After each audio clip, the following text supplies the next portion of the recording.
Good morning, everyone. I'm Dr. Mark Joven from the Medical City. Today, I'll be discussing the management of patients with dementia in nursing home facilities during this COVID-19 pandemic. I co-wrote this part of the toolkit with Dr. Sibel Abad as well as Dr. Carlio Chico. SARS-CoV-2 infection can rapidly spread within nursing homes. And with a quick Google search, you'll see here increased numbers of care homes and nursing homes within the Metro Manila area. These numbers have risen over the past decade due to the increased need to care for patients with numerous comorbidities, particularly dementia, as their loved ones are unable to care for them. Patients with dementia comprise a minimum of 2/3 of patients living in nursing homes. When nursing home residents with comorbid conditions such as dementia get SARS-CoV-2 infection, they are 3 times more likely to die within the next 30 days. They're also likely to get infected get admitted into the ICU. Most patients may present with typical symptoms such as fever, cough, as well as shortness of breath. However, atypical symptoms such as confusion or delirium may present in higher numbers among patients residing in nursing homes. Delirium occurrence in elderly patients with dementia may represent a prodromal phase of COVID-19 infection, particularly if they present with low lymphocyte counts. COVID-19 pandemic has affected nursing home residents. There's been increased frequency of adverse events from medical care or failure of due medical treatment, increased hospitalizations from previously managed conditions in the nursing homes, particularly when patients presented with flu-like symptoms. There's increased use of physical restraints and antipsychotic agents. There's increased cognitive decline, strokes, and death. And in patients infected with COVID-19 infection, behavioral and psychological symptoms of dementia, BPSD, has increased as routine changes in patients' schedule occur. There's worsening cognitive symptoms, reduction in independence and self-care, and there's been diminished of continuity of medical care among patients with dementia. The diagnosis of other comorbid conditions, such as cancers, as well as diabetes, also dementia itself has been delayed, and exacerbations of coexisting conditions are given less priority when compared to younger, less morbid patients. Infection control is important in the nursing home. The WHO has these 3 overriding principles to remember. We do not want to bring infection into the nursing home. We do not want to take out infection out of the nursing home. And we do not want to spread infection within the nursing home as well as outside of the nursing home. And patients with dementia living in nursing home present unique challenges, particularly protecting themselves. They may not understand why they need to symptom report, why they need to hand wash, or why they need to socially distance from other residents within the nursing home. Each nursing home facility should have an infection control team and a protocol in place prior to the first case of COVID-19 infection has been detected. There's usually lower threshold to screen for SARS-CoV-2 infection because of the higher risk in this vulnerable community, wherein delayed diagnosis may have catastrophic consequences. Frequent testing, once infection is detected, will help identify those who need to isolate themselves to prevent further transmission. So we usually group these patients into 3 groups after SARS-CoV-2 PCR testing. Those who tested positive for it, those who tested negative for it, those who initially tested negative for it but have been exposed and may need additional PCR testing. Those infected with COVID-19 as well as those who initially had negative COVID-19 results but were exposed should be isolated individually in private rooms, and staff should be restricted in taking care of a single cohort only. They shouldn't go from different groups of these taking care of these patients. And residents with dementia may lack the insight and judgment to comply with these isolation procedures. Hence, it's very important for us to constantly redirect them and explain to them why they need to follow all these rules. Restriction of movement is very important. We restrict patients with dementia who has symptoms of COVID-19 infection or may have tested positive for it. And we want to avoid participation in group activities to limit spread, as well as visitation from outside family members. And we just use online platforms to allow patients to interact with their loved ones. All these things may exacerbate confusion and anxiety, and we need to explain thoroughly to patients with dementia in the language that they understand. The use of personal protective equipments, PPEs, is very important, and we need to explain to patients with dementia why we need to wear them.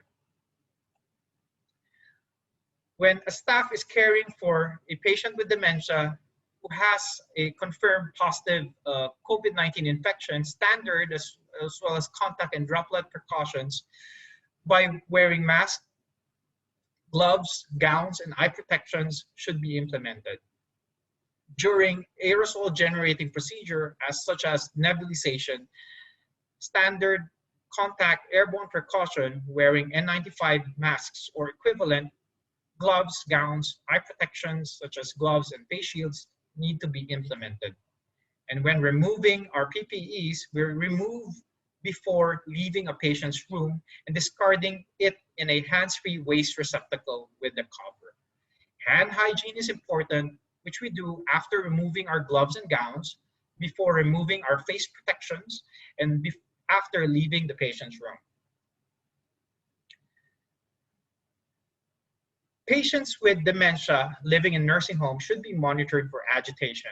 Approximately 55% will experience worsening behavior such as agitation, apathy, or depression. And we use various approaches such as non-pharmacologic approach, such as constant redirection.